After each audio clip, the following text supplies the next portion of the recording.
એમાઇનના રાસાયણિક ગુણધર્મોમાં 7મો ટોપિક આપણો હતો, જે આપણે લિસ્ટ બનાવેલું હતું. એ લિસ્ટમાં 7મા નંબરે હતું ઇલેક્ટ્રોન અનુરાગી વિસ્થાપન પ્રક્રિયા.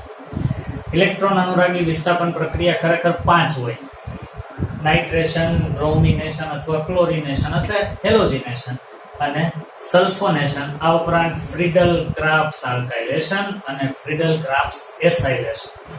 પણ અહીંયા ફ્રીડલ ક્રાફ્ટ્સ આલ્કાઇલેશન ને એસાઇલેશન નો સમાવેશ નથી કરેલો. શું કામે? એનું પણ રીઝન આપણે સમજશું. તો આ 3 પ્રક્રિયા આપણે ભણવાની છે: ઇલેક્ટ્રોન અનુરાગી વિસ્થાપન, બ્રોમિનેશન, નાઇટ્રેશન અને સલ્ફોનેશન. ઇલેક્ટ્રોન અનુરાગી વિસ્થાપન પ્રક્રિયા હંમેશા બેન્ઝીન રિંગમાં જ થાય.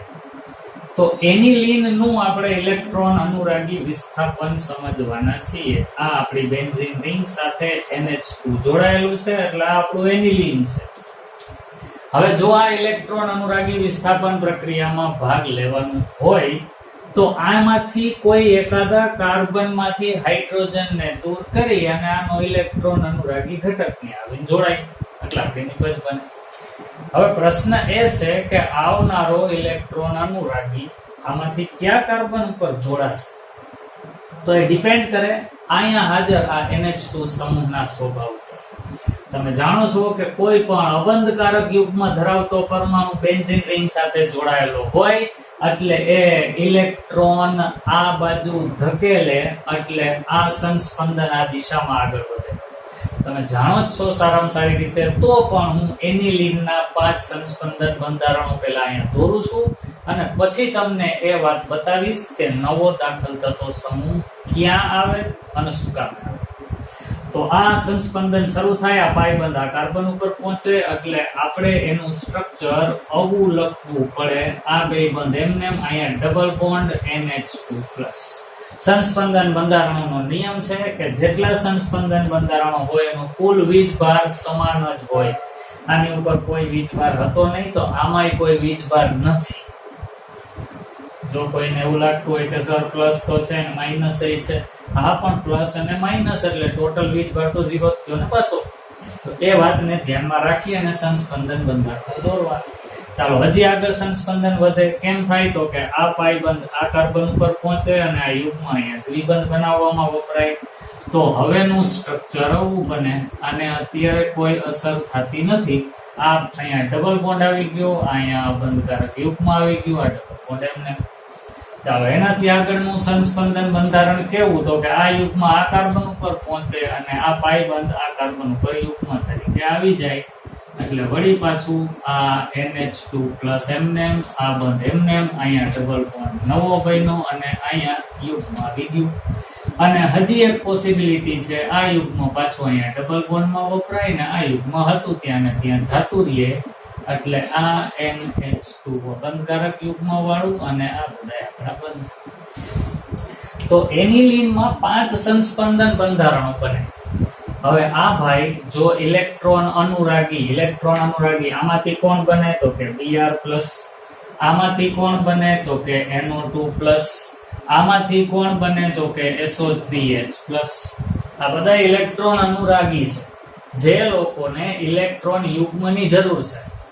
તો આમાંથી આ બધા બેન્ઝીન રિંગ સાથે જોડાવા જાય ને તો એ એવું સ્થાન પસંદ કરે કે જ્યાંથી એને ઇલેક્ટ્રોન યુગ્મ સરળતાથી મળે.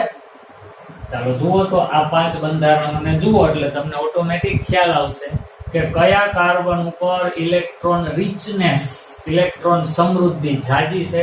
તો કે ભાઈ જો એક આ જગ્યાએ ઇલેક્ટ્રોન સમૃદ્ધિ છે, કારણ કે દર વીજભાર છે. ક્યારેક આ જગ્યાએ પણ જોવા મળે છે ને ક્યારેક આ જગ્યાએ જોવા મળે છે. એટલે આના ઉપરથી તમે એ વાત તરત જ જોઈ શકો કે એનિલીનમાં જો કોઈ ઇલેક્ટ્રોન અનુરાગી સમૂહ જોડાવા આવે તો એ કાં તો ઓર્થો સ્થાનમાં જોડાવાનું પસંદ કરે અને કાં તો પેરા સ્થાનમાં જોડાવાનું પસંદ કરે. એટલે આપણે એમ કહી શકીએ કે એનિલીન ઓર્થો પેરા નિર્દેશક છે.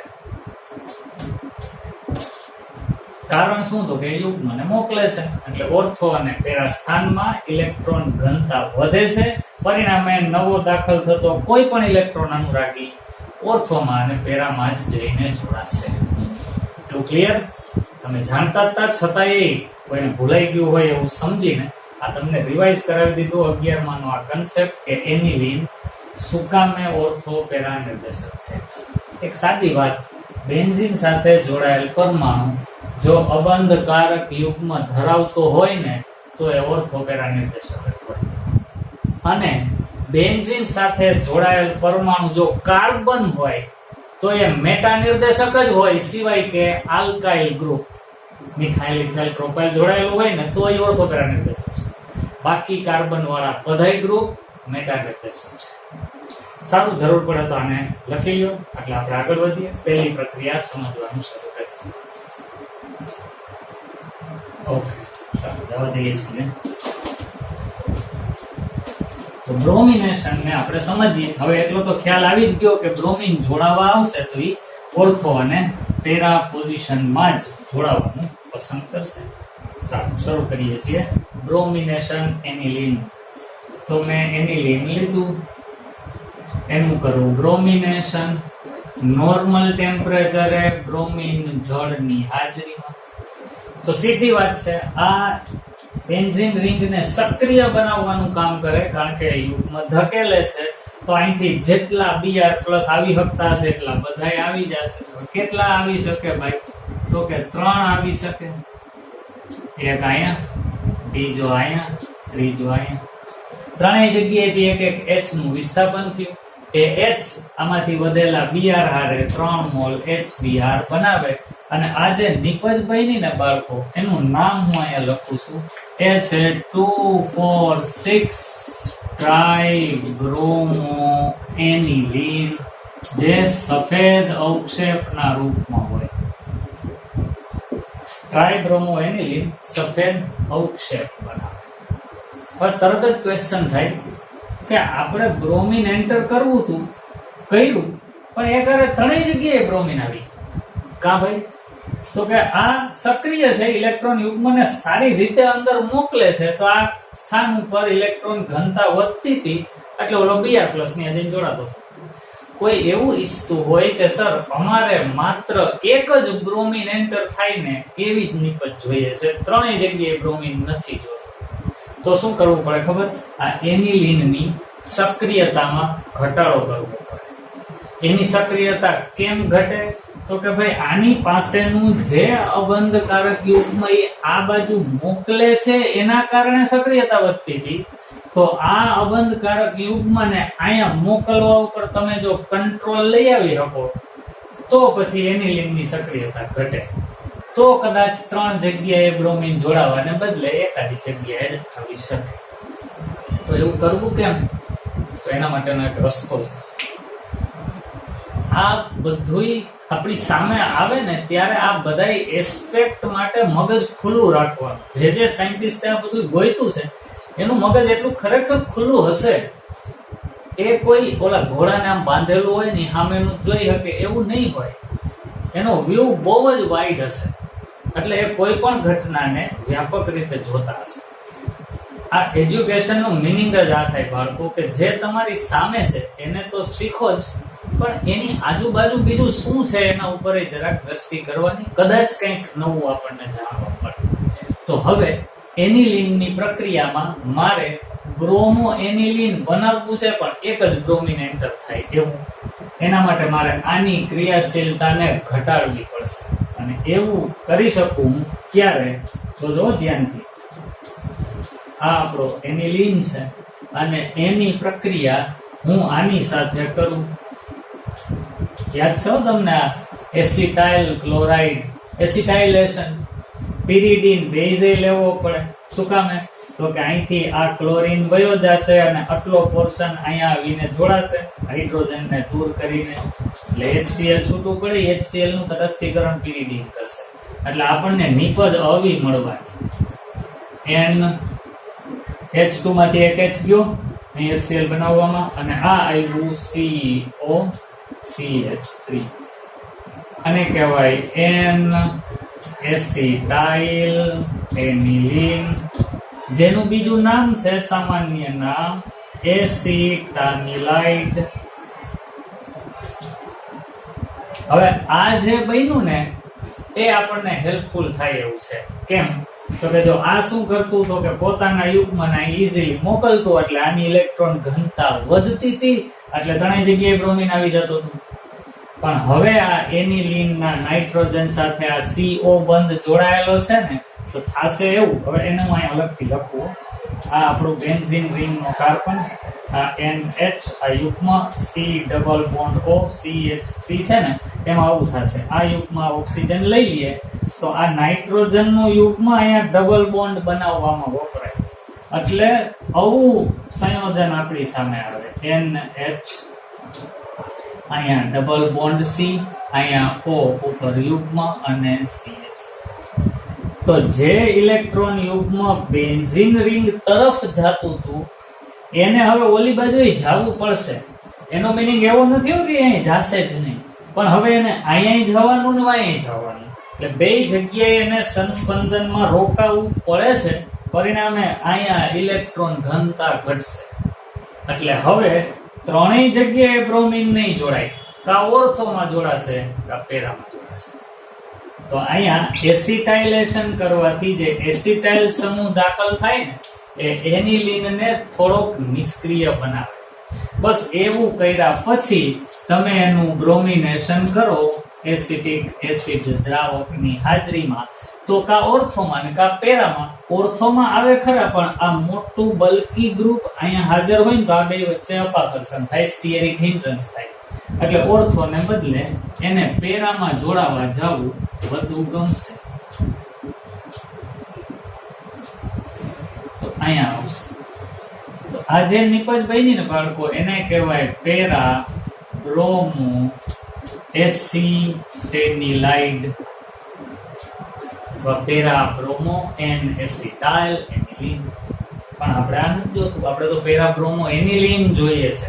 તો વળી પાછું આ સમૂહ કે જેને આપણે દાખલ કર્યો હતો એને કાઢવો પડશે, એટલે એનું એસિડ હાઇડ્રોલાઇસિસ કરવાનું. એસિડ કે બેઝની હાજરીમાં જળ વિભાજન આનું કરો, એટલે આ પોર્શન અહીંથી વયો જાય, આમાંથી H આવીને જોડાઈ જાય, એટલે આ આપણી નિપજ NH2 વાળી પાછી બની જાય, જેના પેરા સ્થાનમાં બ્રોમિન આવ્યું, બન્યું પેરા બ્રોમો એનિલીન. અને ઉપનિપદ શું તો કે ભાઈ આમાંથી H ગયો છે અહીંયા, તો OH તો હોય તું એ OH આના ભેગું જોડાય, એટલે બીજી નિપજ બનશે CH3CH. તો આ રીતે એનિલીનનું બ્રોમિનેશન નોર્મલ પરિસ્થિતિમાં પણ થઈ શકે, જેમાં 2,4,6 ટ્રાઈ બ્રોમો એનિલીન બને. પણ તમારે એનું નિયંત્રિત બ્રોમિનેશન કરવું હોય તો એનિલીનનું પહેલા એસિટાઇલેશન કરવાનું, એટલે એસિટેનિલાઇડ બનાવવાનું, જેથી એનિલીનની સક્રિયતા થોડી ઘટે, અને પછી એનું બ્રોમિનેશન કરો, એટલે પેરા સ્થાનમાં બ્રોમિન એન્ટર થાય, એનું જળ વિભાજન કરો, એટલે વળી પાછું એનિલીન વાળું વ્યુત્પન્ન આપણને મળે. આ સુકામે એસિટાઇલ સમૂહ એનિલીનની સક્રિયતા ઘટાડે છે, તો એનું રીઝન મેં બતાવી દીધું કે આ યુગ્મ બેન્ઝીન તરફ જતું તો એને બદલે હવે એને આ બાજુ પણ સંસ્પંદનમાં ભાગ લેવો પડે. પરિણામે એ બેન્ઝીન વલય તરફ ઇલેક્ટ્રોન ઘનતા ઓછી મોકલે. લખી નાખવાને. હું એવો આગ્રહ કરું બાળકો કે આ વિડીયોને અહીંયા પોઝ કરી અને ટેક્સ્ટ બુકમાંથી આ વર્ણન પણ એકવાર વાંચી જુઓ, કે જેથી તમારું વધુ જાણીતું થાય.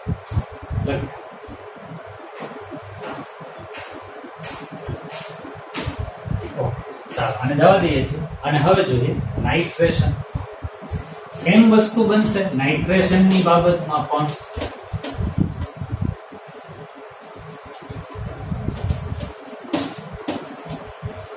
અને એમાં એક નવીનતા પણ તમને જોવા મળશે. મેં મારા ખ્યાલથી આની પહેલાના લેક્ચર્સમાં એવું કીધેલું છે કે એને લગતો ક્વેશ્ચન ગયા વખતે નીટમાં હતો. નીટમાં નહીં, હમણાં જ જેઈની એક્ઝામ લેવાની હોય તો કે વળી પાછું એનું ત્રીજું સેશન મુલતવી ગયું છે. બીજા સેશનમાં અથવા પહેલા રાઉન્ડમાં જેઈમાં આ નાઇટ્રેશન રિલેટેડ ક્વેશ્ચન હતો. ચાલો જોઈએ એનિલીનનું નાઇટ્રેશન. જે લોકો અત્યારે 12મા ધોરણમાં છે, જેઈ કે નીટની પ્રિપેરેશન કરતા હોય, એ ખાસ જેઈના નીટ આપવાના હોય તો પણ તમે જેઈના પેપર જે અવેલેબલ હોય ઇન્ટરનેટ ઉપર એને ખાસ સોલ્વ કરજો. તમને ખરેખર કોન્ફિડન્સ આવશે, તમને ખ્યાલ આવશે કે ક્વેશ્ચન કઈ ક્વોલિટી સુધી આ લોકો બનાવે છે. તો સારું છે, તમને ભણવાનો આનંદ થશે. સારું, નાઇટ્રેશન જોઈએ તો વળી પાછું એનિલીન થી આપણું કામ શરૂ થાય. નાઇટ્રેશન નું ફોર્મેટ નક્કી છે, નાઇટ્રિક એસિડ પ્રક્રિયક હોય અને સલ્ફ્યુરિક એસિડ ઉદ્દીપક હોય. તો આનું નાઇટ્રેશન કર્યું ને તો મુશ્કેલી શું થઈ ખબર? આમાં આવું ન બન્યું, અહીંયા નાઇટ્રોન, અહીંયા નાઇટ્રોન, અહીંયા નાઇટ્રોન, એવું ન આવ્યું. એક જ જગ્યાએ નાઇટ્રોસન આવ્યું, પણ એ કેવું ખબર? આવું, આ એક પછી આવું એ બન્યું અને આવું પણ બન્યું.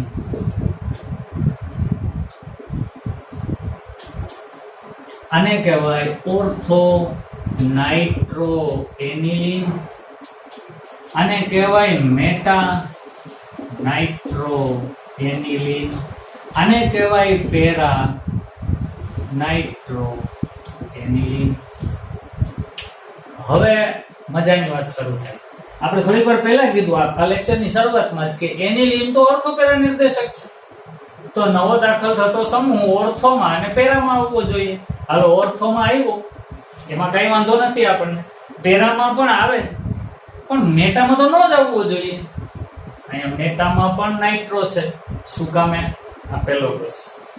બીજો ક્વેશ્ચન, સર આની પહેલા તમે જે રિએક્શન લખી હતી એમાં તો ત્રણેય જગ્યાએ એકારે બ્રોમિન જોડી દીધો હતો, બે ઓર્થોમાં ને એક પેરામાં. તો અહીંયા બે ઓર્થો ને એક પેરામાં નાઇટ્રો શું કામ ન જોયો? આ બીજો ક્વેશ્ચન. બે ક્વેશ્ચન ના આન્સર તમે સહેજ વિચારશો એટલે મળી જાય એમ છે. જો આપણે વિચારીએ, આ NH2 વાળું એનિલીન અબંધકારક યુગ્મ ધરાવે એટલે એ બેઝ છે. એની સામે આપણે કરવું છે નાઇટ્રેશન. HNO3 માંથી NO2 પ્લસ ઇલેક્ટ્રોન અનુરાગી બનાવવો છે. લેવું પડે છે સલ્ફ્યુરિક એસિડ. આ એસિડ, આ બેઝ, તો થાય શું ખબર? આ NH2 જે હતું ને અહીંયા, એ ઓલા H2SO4 માંથી જે H પ્લસ હોય ને એની સાથે જોડાઈ જાય. આમ રાખવું એટલે તમને સમજાવવું મારે સહેલું પડે. તો આવું બની જાય એનિલિનિયમ કેટાયન. શું કામ? તો આમાંથી H પ્લસ આ યુગ્મ સાથે જોડાઈ જાય એટલે NH3 પ્લસ બની. આ ખબર પડી? હવે આગળ જો આ એનિલિનિયમ કેટાયન બની જતો હોય H પ્લસ ના જોડાવાથી, તો હવે આ નાઇટ્રોજન પાસે અબંધકારક યુગ્મ છે જ નહીં. અને એની પાસે અબંધકારક યુગ્મ ન હોય તો પછી અહીંયા મોકલે એવી કોઈ શક્યતા જ નથી. તો પછી ઓર્થો અને પેરા સ્થાનમાં ઇલેક્ટ્રોન ઘનતા વધે જ નહીં. તો ફરજિયાત ઓલા ઇલેક્ટ્રોન અનુરાગીને ક્યાં જોડાવવું પડે? તો કે મેટા સ્થાનમાં જોડાવવું પડે. એટલા માટે મેટા વળી નિપજ બને છે. આ એક વાત, આટલું મગજમાં બેઠું. હવે જોવાની વાત એ છે કે તમે આ આખી પ્રક્રિયા કરશો ને એમાં ઓર્થો નાઇટ્રો એનિલીન બિચારું 2% જ બને છે. પેરા નાઇટ્રો એનિલીન 51% બને છે. અને મેટા નાઇટ્રો એનિલીન 47% બને છે. તો ભાઈ ઓર્થો વાળી નિપજો ઝાઝી બનવી જોઈએ, મેટા વાળી ઓછી બનવી જોઈએ, પણ છતાંય આ મેટા વાળી 47% અને પેરા વાળી 51%, આ બે ઝાઝી બની, આ બિચારી હાવ થોડીક જ બની. કારણ શું? તો કારણ મેં તમને હમણાં જ કીધું. કારણ એકમાત્ર કે આ એનિલીન ની સાથે નાઇટ્રો જોડાવા આવે તો અહીંયા સ્ટીયરિક હિન્ડ્રન્સ લાગુ પડે. એ સ્ટીયરિક હિન્ડ્રન્સ ને કારણે અહીંયા જોડાવવું ઓછું પસંદ કરે છે. પરિણામે આ નિપજ પ્રમાણમાં ઓછી અને આ બધું. તો મારા ખ્યાલથી હવે તમે સમજી ગયા છો કે શું કામે મેટા વાળી નિપજ બને છે. હવે ક્વેશ્ચન હોય કે એનિલીનના નાઇટ્રેશનમાં મેટા નાઇટ્રો એનિલીન 47% બને છે, કારણ શું? તો કારણ આ કે એનિલીનની નાઇટ્રેશન પ્રક્રિયામાં વપરાતા એસિડ એ એનિલીનની સાથે એસિડ બેઝ પ્રક્રિયા કરે, એનિલિનિયમ કેટાયન બનાવે, જે ઓર્થો પેરા નિર્દેશક નથી, જે મેટા નિર્દેશક છે. પરિણામે મેટા નાઇટ્રો એનિલીન એવી નિપજ સારા એવા પ્રમાણમાં મળે છે. તો હવે કોઈને ક્વેશ્ચન થાય કે સર આપણે આ બધી નથી જોતી, ખાલી એક જ જોઈએ છે, આ તો ઓછી જ બનવાની છે આમથી, આ નથી જોતી, આ જ જોઈએ છે, પેરા નાઇટ્રો એની. તો વળી પાછી સેમ વસ્તુ શું કરવાનું, એસિટાઇલેશન કરવાનું અને પછી એનું નાઇટ્રેશન કરવાનું. ઓલામાં બ્રોમિનેશન સીધું કરતા હતા, ત્રણેય જગ્યાએ બ્રોમિન આવી જતો હતો, એટલે પહેલા એસિટાઇલેશન કર્યું પછી બ્રોમિનેશન કર્યું. આમાં પણ પહેલા એસિટાઇલેશન કરશું અને પછી આપણે એનું નાઇટ્રેશન કરશું. અહીંયા લખું છું તો આપણે લીધું આ એનિલિન, એનું કરવાનું એસિટાઇલેશન, HCl છૂટવું પડે, અહીં થોડું ટેમ્પરેચર રાખવું પડશે. એના પછી આવું બનશે NHCOCH3 એસિટેનિલાઇડ, એસિટાનિલાઇડ જેમ પ્રોનાઉન્સ કરવું એમ તમે કરી શકો. પછી નાઇટ્રેશન કરવાનું અને એ નાઇટ્રેશન પ્રક્રિયામાં નાઇટ્રિક એસિડ અને સલ્ફ્યુરિક એસિડ આપણે લઈએ એટલે માત્ર પેરા સ્થાનમાં નાઇટ્રો સમૂહ દાખલ થાય એવી આપણને નિપજ બનશે. અને અહીંયા H2O છૂટું પડશે, પેરા નાઇટ્રો એસિટેનિલાઇડ. અને પછી આનું જળ વિભાજન કરવાનું એસિડની હાજરીમાં, એટલે આનું રૂપાંતર પાછું NH2 સમૂહમાં થઈ જાય. એટલે ભાઈ પેરા નાઇટ્રો એનિલિન અને ઉપનિપજ એસિટિક એસિડ બને. તો આ રીતના એનિલિનનું નાઇટ્રેશન સમજાવી શકાય. થિયરીમાં 3 માર્કના ક્વેશ્ચન તરીકે પણ હોઈ શકે અને મેં જે કંઈ તમારી સાથે ડિસ્કસ કર્યું એને રિલેટેડ પણ MCQ. વિડિયો પોઝ કરી લખી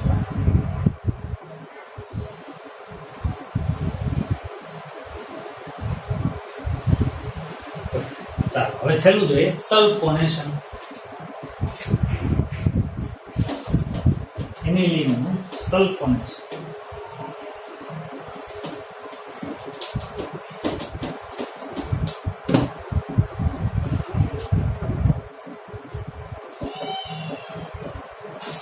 સલ્ફોનેશનમાં H2SO4 સાથે પ્રક્રિયા કરવી પડે.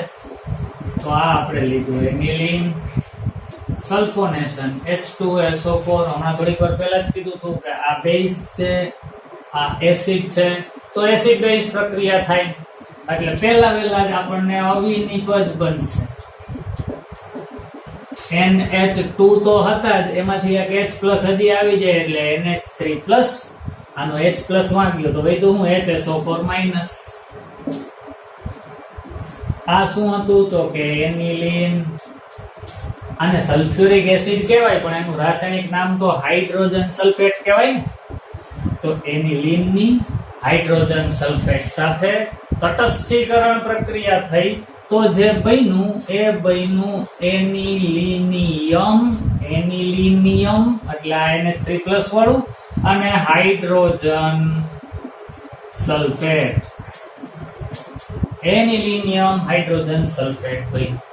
આ એનિલિનિયમ હાઇડ્રોજન સલ્ફેટ ને 453 થી 473 કેલ્વિન તાપમાને ગરમ કરો ને તો હવે આમાં ઘટના બને કેવી તો કે આવી.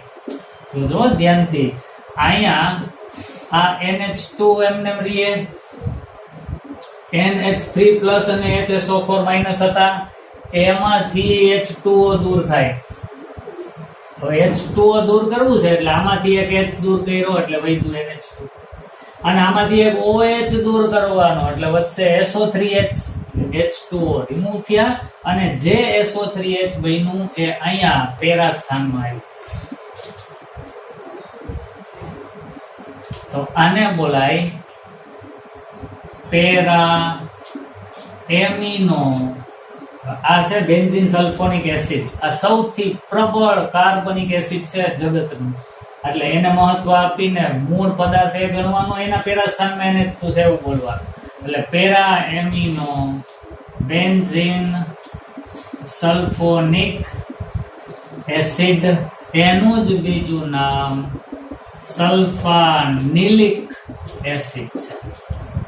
તો para amino benzene sulphonic acid બને ક્યારે જ્યારે એનિલિનનું સલ્ફોનેશન કરો ત્યારે મધ્યસ્થી નિપજ તરીકે એનિલિનિયમ હાઇડ્રોજન સલ્ફેટ બને. આ જ સલ્ફ્યુરિક એસિડની હાજરી છે અને તમે આને ગરમ કરો એટલે એમાંથી para amino benzene sulphonic acid બને. આ એનિલિનના નાઇટ્રોજન ઉપર પાછા હતા એમને યુગમાં આવી ગયા. હવે એક મહત્વની વાત અહીં નથી. એવું કોઈ પણ સંયોજન કે જેના અણુમાં એક બાજુએ કોઈ બેઝિક પરમાણુ હોય અને બીજી બાજુ એસિડિક H+ હોય તો એ એસિડિક H+ ઓલા બેઝિક પરમાણુ કે જેની પાસે અબંધકારક યુગ્મ છે ને એની સાથે જોડાવા જઈ શકે. એટલે આવું શિફ્ટિંગ આમાં થાય. અહીંથી H+ આ યુગ્મ હારે જોડાવા જાય તો આમાંથી આવું બને. આ NH2 હતા, અહીંયા યુગ્મ હતું, અહીંથી H+ ન્યા આવી ગયું એટલે બની ગયું NH3+. અને અહીંયાથી H+ ગયો તો આ વધ્યું SO3-. તો એક જ અણુમાં એક બેઝિક પરમાણુ કે જે અબંધકારક યુગ્મ ધરાવતો હોય અને બીજો એસિડિક હાઇડ્રોજન હોય તો એસિડિક હાઇડ્રોજન ઓલા બેઝિક પરમાણુ સાથે જોડાવા જાય એટલે આવો એક આયન બને. પાછું તટસ્થ એમાંથી જો ધન અને ઋણ આયનો છે, પાછું તટસ્થ જ પણ છતાં એની ઉપર આયનો છે. તો આ જે બન્યું ને એના માટે આવો શબ્દ વપરાય, ઝ્વિટર આયન. જે લોકો પોલિમર અને બાયોમોલેક્યુલ શબ્દ ભણી ગયા છે, બાયોમોલેક્યુલમાં એમિનો એસિડ, એને ઝ્વિટર આયન શું છે એનો ખ્યાલ આવી ગયો હશે. નહીંતર આ પહેલી જ વાર જોતા હોય તો આ કેવી રીતના બને ઝ્વિટર આયન?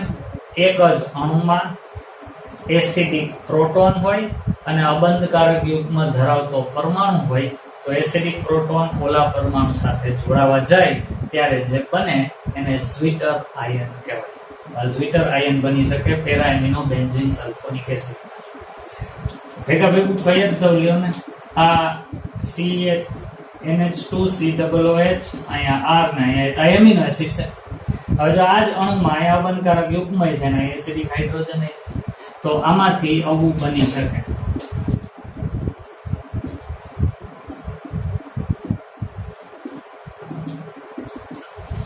આ ઝ્વિટર આયન કહેવાય એમિનો એસિડ માંથી. તો ઝ્વિટર આયન એટલે બીજું કાંઈ નહીં, એક જ અણુમાં H+ ના સ્થાનાંતરથી બનતો આયન ઝ્વિટર આયન કહેવાય. તો આ રીતના એનિલિનનું નાઇટ્રેશન, સલ્ફોનેશન અને બ્રોમિનેશન આ ત્રણ વસ્તુ આપણે ભણ્યા. વાત હવે એ આવી કે ફ્રીડલ ક્રાફ્ટ આલ્કાઇલેશન ને એસાઇલેશન શું કામ થતું નથી? તો સીધી ને સાદી વાત, ફ્રીડલ ક્રાફ્ટ પ્રક્રિયા કરવી હોય તો આલ્કાઇલેશન કરવું હોય તો આલ્કાઇલ હેલાઇડ, એસાઇલેશન કરવું હોય તો એસાઇલ ક્લોરાઇડ એવું તમારે વાપરવાનું થાય. બનશે એવું કે તમે આ વાપરો ને